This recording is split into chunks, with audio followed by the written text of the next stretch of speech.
पुनर्जन्म होता है। हम पिछले जन्म में कुछ थे, इस जन्म में ये हैं, अगले जन्म में फिर कुछ होंगे। अब कोई कहे हमने तो देखा नहीं देखा तो इसका अर्थ ये थोड़ी है कि नहीं होता। कभी कुत्ता पाल लिया, कुत्ते से मोह करेगा फिर कुत्ता बन जाएगा। कितनी बार आप स्त्री बने हैं, कितनी बार आप पुरुष बने हैं। कुछ लोग ऐसे मिले हैं जिनको अपने पूर्व जन्म की बातें याद हैं। सज्जन ने तो मरने के बाद अपना केस सुलझाया। विश्वजीत वाल्वी। राधे राधे गुरुजी, पुनर्जन्म होता है क्या? हाँ जी, पुनर्जन्म होता है। हम पिछले जन्म में कुछ थे, इस जन्म में ये हैं, अगले जन्म में फिर कुछ होंगे। यदि मोक्ष हो गया तो जन्म मरण से छुट्टी, नहीं हुआ तो पड़े रहेंगे, उलझे रहेंगे। ये मनुष्य का तन केवल मोक्ष के लिए मिला है। कोई कहे कि मैं नहीं मानता पुनर्जन्म, तो देखिए आप मत मानिए। किसी के ना मानने से क्या होता है। अब कोई कहे भाई मैंने तो देखा नहीं है कि पुनर्जन्म होता है, देखा नहीं तो कैसे मान लें। भाई साहब, आज भी भारत में करोड़ों लोग ऐसे हैं जिन्होंने अमेरिका नहीं देखा, जापान, लंदन, पेरिस नहीं देखा। उन्होंने नहीं देखा तो क्या इसका अर्थ ये है कि वो नहीं है? अरे अमेरिका है, जापान है, पेरिस है, लंदन है, सब है, पर हमने नहीं देखा। उसी तरह जन्म और मृत्यु के बाद पुनर्जन्म होता है। अब कोई कहे हमने तो देखा नहीं देखा तो इसका अर्थ ये थोड़ी है कि नहीं होता। समुद्र का एक किनारा तो दिखता है, दूसरा किनारा आज तक किसी ने देखा? इन आंखों से तो नजर नहीं आता। जब उस तरफ जाएंगे तो दूसरा किनारा दिखेगा, जब उस तरफ जाएंगे तो फिर इस तरफ का किनारा नहीं दिखेगा। एक ही किनारा दिख सकता है समुद्र का, दोनों किनारे एक साथ आज तक किसी को नहीं दिख सकते, केवल ईश्वर के अतिरिक्त। उसी प्रकार एक किनारा है जन्म, एक किनारा है मृत्यु। यदि जन्म है तो पुनर्जन्म भी है। हाँ, ये दो किनारे हैं। दिखता नहीं इसलिए लोग बिलीव नहीं करते, पर होता सब है। कभी कुत्ता पाल लिया, कुत्ते से मोह करेगा फिर कुत्ता बन जाएगा। कितनी बार आप स्त्री बने हैं, कितनी बार आप पुरुष बने हैं।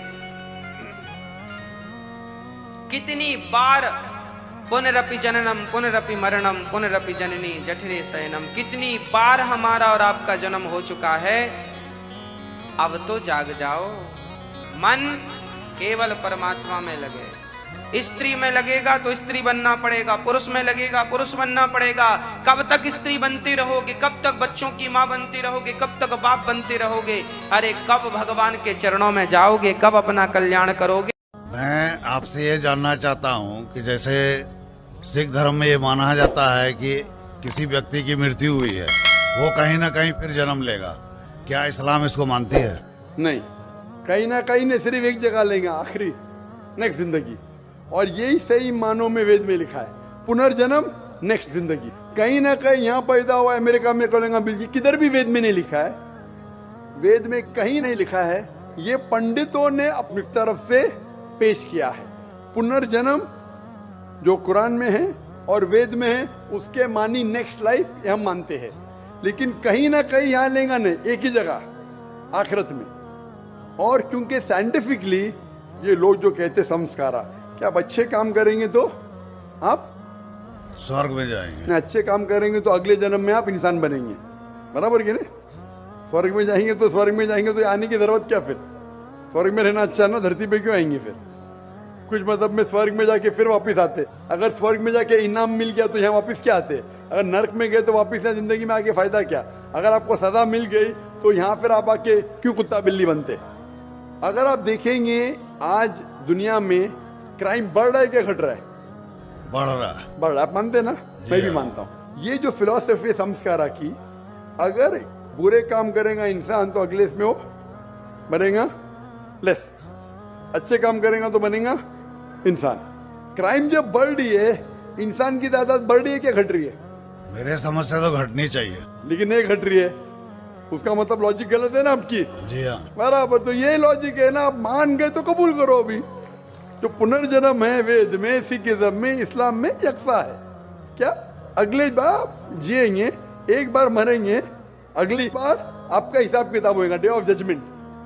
और फिर आप हिसाब किताब के हिसाब से जैसे आपने अमाल किए, जैसे आपने कर्म किए इस दुनिया में, उस तरीके से आप स्वर्ग या नरक में जाएंगे। Hope the answer the question. मेरे जिस्म का दिया गया नाम डॉक्टर वर्मा है और मैंने कुरान शरीफ भी पढ़ी है, बाइबिल भी पढ़ी है और वेदवाद की थोड़ा सा अध्ययन किया है। मैंने कुरान में सारी बातें अच्छी पाई हैं, किंतु एक बात मेरी समझ में अभी तक नहीं आई है। ये हिंदूवादी जो कहते हैं कि जन्म होता है और कुरान में एक बात आती है कि मुर्दे जिंदे किए जाएंगे, ये दो बात मेरी समझ में अभी तक नहीं आई है। हिंदू तकवा कहता है, उन्होंने देखा कि जन्मवाद कि जन्म होता है, मैंने डिस्कवरी चैनल में भी ये चीज़ें देखी हैं। और दूसरा कि आखिर में कुरान में कि मुर्दे जिंदे किए जाएंगे, मैंने इस बात को बहुत से पूछा है, किंतु मेरे का इस बात का क्लियरिफिकेशन कोई भी मजहब, एक तो जन्मवादी, दूसरा जो जन्म नहीं मानता यानी मुर्दों को जिंदा करता है, समझा नहीं पाया। मैं आपसे प्रार्थना करता हूँ कि इस बात को कुरान के माध्यम से और आपके माध्यम से मैं समझने के लिए आपसे गुजारिश कर रहा हूँ। धन्यवाद। डॉक्टर साहब ने अच्छा सवाल पूछा है कि उसने कुरान मजीद पढ़ी और सब बात को तस्लीम करते, सिर्फ एक या दो बात कि कुरान शरीफ के अंदर मौत आती है, मुर्दे को वापस से जिंदगी दी जाएंगी आखिरत में, उनका जिक्र है। और हिंदू लोग ये मानते हैं कि पुनर्जन्म में, और वो डिस्कवरी चैनल पे देखे कि पुनर्जन्म होता है। अगर आप देखेंगे सबसे ऊंची किताब हिंदू मजहब में वेद, अगर आप पढ़ेंगे पुनर की मानी क्या, पुनर संस्कृत में मतलब नेक्स्ट, अगेन, वापस से, और एक पुनर के मानी नेक्स्ट। तो पुनर्जन्म मतलब नेक्स्ट जिंदगी और एक जिंदगी। अगर आप कुरान शरीफ पढ़ेंगे, कई आयतें हैं कि अल्लाह सुब्हाना व तआला ने आपको जिंदगी दी, पहले आप थे नहीं, फिर जिंदगी दी, इस धरती पे आए, फिर आपको मौत देंगे, फिर आखिरत में उठाया जाएगा। आप जो कर रहे मुर्दों को जान दी जाएंगे आखिरत में, ये हम मानते हैं कि एक बार हम इस धरती पे आते, नेक्स्ट लाइफ इज आखिरत। उसी तरीके से वेद में भी जिक्र है अबाउट पुनर्जन्म, नेक्स्ट लाइफ, सेम हूबहू जिस तरीके से कुरान में लिखा हुआ है। लेकिन आम हिंदू मजहब के जो गुरु है, स्वामी हैं, इन लोग जब ये जानने लगे, एक उनको कठिनाई पेश आई, वो देखने लगे कि कई इंसान जब पैदा होते हैं with congenital defects, heart problem, heart defects, limb problem, कोई अमीर पैदा होता है, कौन गरीब पैदा होता है, तो भगवान ही कैनॉट बी अनजस्ट। भगवान अनजस्ट नहीं हो सकता है कि कोई इंसान को हेल्दी पैदा करता है सेहत के साथ, कोई इंसान को कंजेनाइटल दिल की बीमारी से पैदा करता है, कोई इंसान को अमीर घर में पैदा करता है, कोई इंसान को गरीब घर में। तो भगवान अनजस्ट नहीं हो सकता है, ना इंसाफ नहीं हो सकता। तो ये जो स्वामी लोग हैं, इन लोग ने एक नई चीज निकाली, संस्कारा। हिंदू मजहब में कहते संस्कारा, जो इंग्लिश में कहते हैं cycle of birth and rebirth, transmigration of soul. अंग्रेजी में कहते ट्रांसमाइग्रेशन ऑफ सोल, क्योंकि आप डॉक्टर है, आप जानते होंगे। ट्रांसमाइग्रेशन ऑफ सोल अंग्रेजी में कहते, संस्कृत में कहते संस्कारा, birth death, birth death, birth death. कहीं भी वेद में नहीं लिखा हुआ है कि birth death, birth death, birth death, कहीं भी वेद में नहीं लिखा है। चैलेंज है मेरा, ये इन लोग को मिलता है भगवत गीता के श्लोक से। भगवत गीता का श्लोक चैप्टर नंबर 2 में, वर्स नंबर 22 में, उसमें लिखा हुआ है कि जब कोई शख्स अपने कपड़े निकालता है तो वो नए कपड़े पहन लेता है, उसी तरीके से रूह एक नई जिस्म में जाती है। और ये भद्यांकर उपनिषद में भी इसका जिक्र है, आप पढ़ेंगे कि when a caterpillar climbs up the grass of blade, he jumps to a new grass. Same way the soul takes a new body. जिस तरीके से कैटरपिलर घास के ऊपर चढ़ता है और दूसरे घास पे जाता है, उसी तरीके से रूह एक नई बॉडी के अंदर जाता है। तो इस श्लोक के बुनियाद पर इन लोग ने एक फिलॉसफी पैदा की, संस्कारा, कि इंसान जो कर्म के बेस के ऊपर, कर्म और धर्म की फिलॉसफी, कर्म मतलब अच्छे कर्म करोगे धर्म के हिसाब से तो अगले जन्म में आप अच्छे पैदा होंगे। अगर आपके कर्म बुरे होंगे तो अगले जन्म में आप हो सकता है कि लूला पैदा होंगे या लंगड़ा पैदा होंगे। और जो कहते हैं कि आप इंसान 7 बार बनेंगे, ये कौन कहता है? वेद नहीं कहती, ये स्वामी जी लोग कहते हैं। कोई वेद में कहीं लिखा नहीं है, क्योंकि उनको ये नहीं कह सकते थे कि इंसान क्यों गरीब पैदा होता है, क्यों अपाहिज पैदा होता है। उनकी सोच कम थी, इसीलिए नई फिलॉसफी लेके आए, ट्रांसमाइग्रेशन ऑफ सोल। आप तो डॉक्टर है, मैं भी डॉक्टर हूं। आपने कहीं मेडिकल साइंस बुक में पढ़ा हुआ है कि इंसान इस दुनिया में जन्म लेता है? कभी नहीं। क्या फिजियोलॉजी में पढ़ा, क्या एनाटॉमी में पढ़ा? अगर ये साइंटिफिक फैक्ट होता था तो हम मेडिकल कॉलेज में पढ़ते थे कि इंसान नए जन्म लेता है। हम कभी भी नहीं पढ़े। इससे ये साबित होता है कि साइंस इसको तस्लीम ही नहीं करती।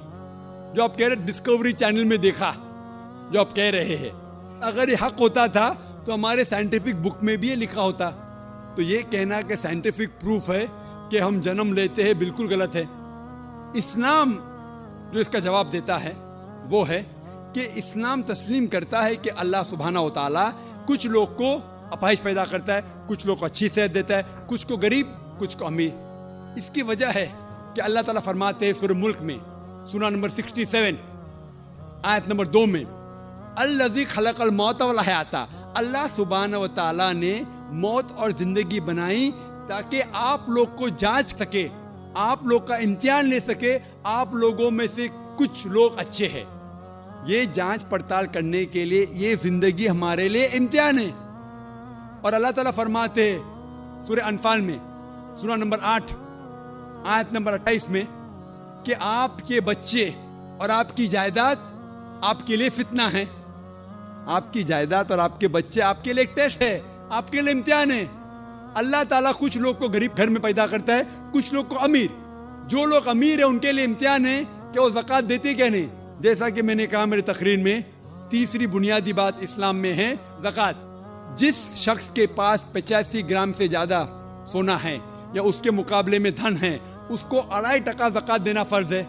जो आदमी अमीर है, कुछ अमीर लोग बराबर ज़कात देते, कुछ लोग आधा देते, कुछ लोग देते ही नहीं। तो अमीर इंसान को शायद 100% मार्क्स मिले या 50% मार्क्स मिले या 0% मिले। वो गरीब इंसान को ज़कात में तो 100 मार्क्स मिलता है, 100 आउट ऑफ 100। उसको ज़कात देना ही नहीं। हम कहते रहे बेचारा गरीब इंसान है, लेकिन असल में देखे जाओ तो उसको उस इम्तिहान में, गुर्बत के इम्तिहान में 100% मार्क्स मिले। आप समझ रहे? इसी तरीके से अल्लाह ताला कहते हैं कि आपके बच्चे आपके लिए इम्तिहान है। हो सकता है मिसाल के तौर पे एक अच्छे जोड़ी है, अच्छे मुसलमान है, 5 टाइम नमाज पढ़ रहे हैं, हज को गए हैं, रमज़ान में रोज़ा रखते हैं, ज़कात देते हैं। अल्लाह ताला उनका और बड़ा इम्तिहान लेना चाहता है। जितना बड़ा इम्तिहान उतना बड़ा इनाम। मिसाल के तौर पे अगर आप BA पास करते तो आपको सिर्फ ग्रेजुएशन मिलता है। अगर आप MBBS पास करते आपको डॉक्टर कहलाया जाता। डॉक्टर मतलब ऊंचा ओहदा। इसी तरीके से अल्लाह सुब्हानहू व तआला हो सकता है कि उस जोड़ी को इम्तिहान और सख्त देता है और ऐसा बच्चा पैदा करता है जो अपाहिज है। अल्लाह ये देखना चाहता है कि अपाहिज बच्चा पैदा करने के बावजूद वो अल्लाह के ऊपर ईमान रखता है क्या नहीं। अगर ईमान रखता है तो अल्लाह उसे जन्नत फिरदौस देना चाहता है। और कठिन इम्तिहान और बड़ा इनाम। हो सकता है कि वो इम्तिहान में फेल हो जाएगा। तो ये कुरान की आयत है, आपके बच्चे आपके लिए इम्तिहान है। कभी कोई भी अगर कलामिटी आती है, कोई भी आपको नुकसान होता है, इधर वो आपके लिए इम्तिहान है या आपके लिए सजा है। जब भी कोई भी आपको इनाम मिलता है, वो इधर आपके लिए इम्तिहान है या आपके लिए रिवॉर्ड है। तो इसी तरीके से क्योंकि हिंदू मजहब के जो स्वामी हैं वो इसको नहीं समझ सके, इसीलिए एक नई फिलॉसफी संस्कारा लेके आए जो बिल्कुल वेद में नहीं लिखी है। वेद बात करता है पुनर्जन्म। पुनर्जन्म मतलब नेक्स्ट लाइफ, जिसका जिक्र कुरान में भी है, आखिरत की जिंदगी। तो वेद और कुरान सेम जिंदगी क्या बात कर रहा है कि इस दुनिया में आप आते हैं, एक बार आते हैं, सही तरीके से जिएंगे तो एक बार काफी है। और ये दुनिया आखिरत के लिए इम्तिहान है।